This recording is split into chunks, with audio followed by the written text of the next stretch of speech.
au pied d'un château très très très grand. Oui, alors on est au pied de ce château justement.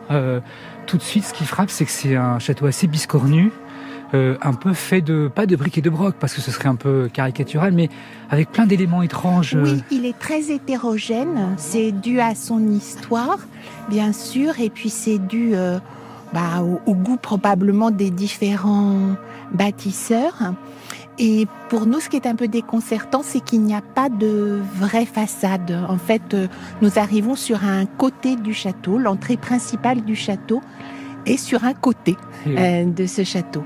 Est-ce qu'on peut décrire un petit peu cette entrée qui est un peu étrange, avec deux petites guérites là Oui, alors cette entrée, en plus, elle a son importance puisque c'est là que Fernand de Brinon, le président de la délégation gouvernementale provisoire, va faire sa grande cérémonie le 1er octobre 1944. Compatriotes français, en ce 1er octobre 1944, moi, Fernand de Brinon, président de la commission gouvernementale française, je ressens l'une des plus profondes et rares émotions de mon existence. Nous allons voir se dresser dans le ciel nos 3 couleurs.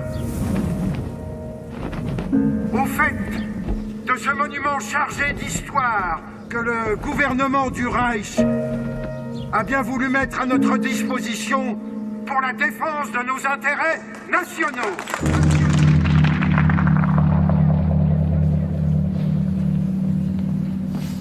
Henri Rousseau, un mot sur ce château face à vous?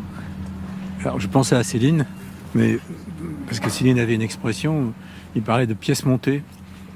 Effectivement, quand on voit ce château, on comprend ce qu'il veut dire. C'est le caractère composite, les ailes qui sont en fait de différentes époques. En tous les cas, la réflexion n'a pas été homogène. Ce qui frappe aussi, alors je pense bien sûr à notre sujet, enfin aux Français qui sont arrivés ici, et notamment ce qui va devenir la commission gouvernementale. C'est très en pente. Et Pétain est quand même très vieux. Ça devait pas être quand même très drôle. Déjà, la situation n'est pas drôle pour ceux qui sont ici, mais ça n'est pas une villégiature. Ils sont vraiment ici dans une... En plus, un détail quand même important juridique, le site ici bénéficie de l'extraterritorialité. C'est comme une ambassade.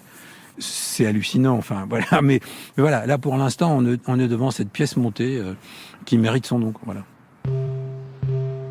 Céline dans D'un château l'autre, 1957.